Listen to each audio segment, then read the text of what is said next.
It's time for the Engaged Club, the podcast for club managers and operators that strive to create loyal and connected members, guests, and customers.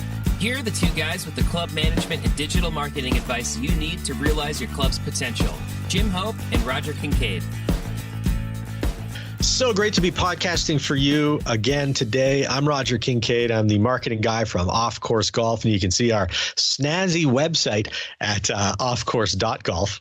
And I'm Jim Hope, and I'm the GM of the Derrick Golf and Winter Club. And Roger, it is a very snazzy site. I go on it almost on a daily basis, and I'm very impressed what you did in the creation of that site. That just goes to show the talent that you have. Well, I check the analytics regularly. So, Jim, it's good to know that you're the one who's been visiting the website. Yeah, but I'm using a different, I've tried to, use a different URL. Is that the right? Or I'm using a different, so I'm coming from all over the world. So you think that lots of people are seeing it from everywhere. Got a VPN all over the world. Exactly. We're in the process of revamping the website, so check back soon. I got something I'd like to talk about today. That is what we're doing today, and that is podcasting. Mm-hmm. At clubs, we're struggling all the time with communicating with our members. We might have a communication strategy that we put together either as a team, or we might have brought an outside source in to give us a hand with that. And then we look at the different vehicles that we have to communicate with the members. And we can do that with, in our case, at our club, we do a weekly e-blast to our members that is broken down by department with, I think we do a pretty good job of it. There's actions that are attached to each one of those that you can click on something to reserve if it's a F&B event or it's a sport event that you want to do. We keep our member central area of our website. And for those that are on Jonas websites, they'll know what the member central means. And we keep that really updated with current events so that it can be the go-to place for members. We keep the calendar on the website up to date so they can see that there's something happening. They can click on it and it gives them more information, including a call to action. We've got posters. We've got pull-up signs around the club. We've got, probably 15 55-inch televisions that keep running, different events so that we're trying to make sure that we get lots of stuff in front of our members. But things are changing, right? Times have changed a lot. And this podcasting, as an example, is one of those things that I think it's a new medium that I think clubs need to start to embrace. And I don't know any clubs that are doing podding. I know lots of clubs that by department are doing blogging, which are attached to their site. They are doing different forums within each department to try and get information out to the membership. But, right now, in 2018, there were 550,000 podcasts that were created. 51% of the population has listened to a podcast. Interesting, 49% were at home and 22% were in their car. Mm-hmm. So it'd be interesting if I could do a survey of our members to find out how many of them actually listen to podcasts. And I think, based on the age of our membership, with the average age of the new member joining being 38, that it's probably pretty high. What would you think? You might be a little higher than those numbers that you just stated. You might very well find that you're in the 2/3 of people listen to podcasts regularly or somewhat regularly. I think it's a really great idea, Jim. And the thing that your whole story points out to me is the value of having that omni-channel approach, right? You understand that you've got to serve people information and engagement. Information is engagement. You've got to serve them where they are. And that means, hitting them in their inbox with that newsletter you talked about, keeping that member central up to date so that when they go to the website, they're finding current information that they need. And that goes for people who have, that Jonas integrated member side of your website. But even if your website is just public facing, you want to be able to serve people current information about your club. And then you talked about, the screens that are up all over the club too. That's yet another channel. The thing about podcasting is that podcasting, is typically consumed through an app. Like if we look at our stats on this podcast, the Engaged Club, we know that 79% of you that listen to it on a mobile device, and that 66.7% of you listen to it on Apple Podcast, right? That's an app that serves up every new episode that we publish instantly. So you don't have to do anything. It's just basically delivered right to you. And that's the power of podcasting. It's that whenever you as a club create an episode for your members, they don't really actually have to do anything beyond download and set up whatever podcasting app they use in the first place. The information that you create will be provided to them and served up to them automatically. It's right there at their fingertips. That's the level of service that we're now at right now. That's the same as that TV, Jim, in the the foyer or the entranceway at your club, where people can come in and see what's on the menu today, or see what sort of events are happening today. You serve it up for them automatically where they don't have to do any effort. Conversely, and what we're getting further away from, Jim, is that website where they do have to log on, they do have to log in, and then they do have to go to that particular page. That takes effort on their part. And there are so many quicker, easier ways that we can serve people. That's why the app, right, the mobile app that, of course, that we create for clubs, and indeed that you have in place at your club, is also very important, right? It's an app on the phone that they can just touch, and there's a news feed right in there that a club can use to engage them. Tell them what events are coming up at the club. Tell them, who won the club championships. Tell them what's on the menu, or what sort of events are coming up this Friday night. And that is the value of these new media that we have at our disposal to increase member engagement and make it easier for them to be engaged. Yeah, and all of those are becoming more and more important, and we're seeing that from a usage standpoint at our club. The thing I like about podcasting is that I can do it while I'm in my car. I can do it while I'm listening to it while I'm in the shower. I can do it while I'm getting ready in the morning, or I can do it when I get home late at night.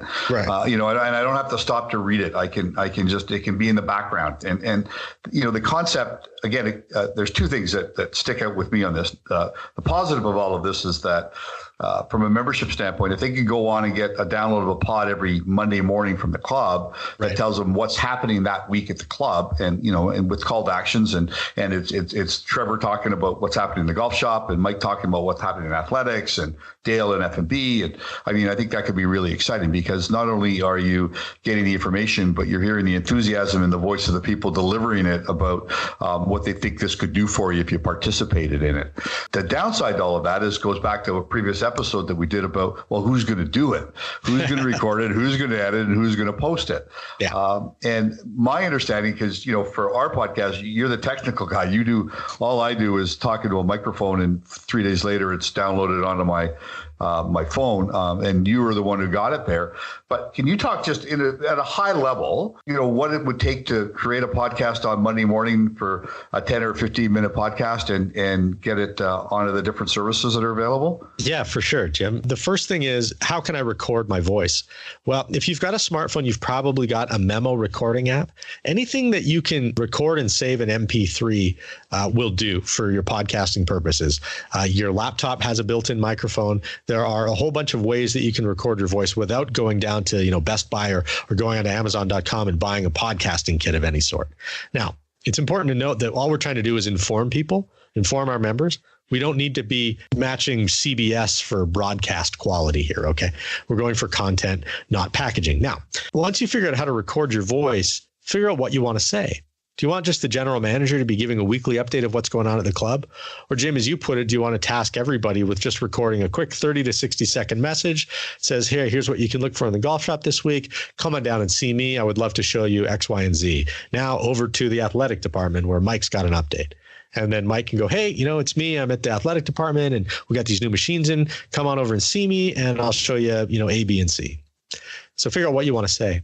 Now, once you've got your team in place and they all know how they can record their voices, then you want to send out an email to everybody at your club, probably just the younger people, and say, does anybody have any experience using an audio editor? Because I'll tell you something, if somebody has used an audio editor or what's called a DAW, a digital audio workshop, something like Audacity, which is free to download, or GarageBand on a Mac, then that person can most likely figure out how to A, create a podcast episode for you, and B, how to get it onto Apple Podcasts, which is primarily where you want to be. So step one, figure out how you're going to record your voice. Step two, figure out what you guys want to say. And step three, find somebody in your midst who has a little bit of experience with GarageBand and make it happen. And if it's not somebody at your club, Jim, I guarantee you've got a member who's got a teenage son or daughter who would love to do this sort of thing for $20 or $50 an episode. Yeah, perfect. If you're doing that for a couple of $100 a month and you're getting that kind of a message out, that's cheap in the club business. Right. And again, it's a different medium. It's a different vehicle to be able to get. It's part of that shopping cart of information that you need to get out, and you need to use different shopping carts to get it to people. What's your thoughts on it? I mean, you know the club business and you obviously know the podcast space. What's your thoughts on that? And then as a medium or as a vehicle to be able to get information to the members? I think it's great. And I'll tell you one thing that I want you to think about is having different ways that you can repurpose your information and repurpose your engagements. Okay. So if you've got a newsletter that you send out, look at your statistics. Maybe you only get an open rate of about 30 to 50 or 60%. Okay. Which means that fully 4 in 10 of your members aren't checking out that newsletter. They're not getting the content. So the question then is, how can we get that content? How can we get that information to those members? A podcast might be a great way. If they don't want to read your newsletter, a podcast might be a great way to serve them. I would lump this in, Jim, with a couple of other tactics. I think that every club should have a Facebook group and should be using Facebook Live to inform and engage and entertain their members. You could have Chef host a cooking class on Facebook Live, or you could have your pros, for example, doing lessons, or you could have your trainers in your fitness department giving, some morning stretching routines or whatever, like your own Caribbean workout type show on Facebook Live. There are all kinds of different channels, and podcasting is certainly a great one of them. So I'll tell you what, if anybody's really interested in launching a podcast at your club, then send us an email, hello@engagedclub.com. Please put in the subject title, we want a podcast, or just include the word podcast in the subject field. And I will personally take it upon myself to write out a plan, a podcasting strategy. I'll show you the equipment that you can buy, how to launch it, some software that you can use, and I'll give you a podcasting lesson plan that will help you get that podcast off the ground in 7 days. And for those that are listening, this wasn't planned. We weren't ending with Roger offering to do all this for you. I think he just came up with this, and thanks for doing that, Roger, because as club managers, as you well know, we like to have our hand held on things that we're not familiar with, and to be able to be successful with it. So thanks for offering to do that. Well, no, cool. And it'll be a lot of fun for me to help out too. So, if it's something that's interesting to you, then just let us know, hello@engagedclub.com, and put podcast somewhere in the subject line, and we'll make sure you get what you need. Thanks so much for listening to this episode. If you found it helpful, please share it with your friends in the club business. And until next time, thanks for listening. This has been the Engaged Club podcast with Jim Hope and Roger Kincaid. Don't forget to subscribe, rate, and review this podcast. If you like what you heard, share it with your fellow club managers and operators. Until next time, thanks for listening.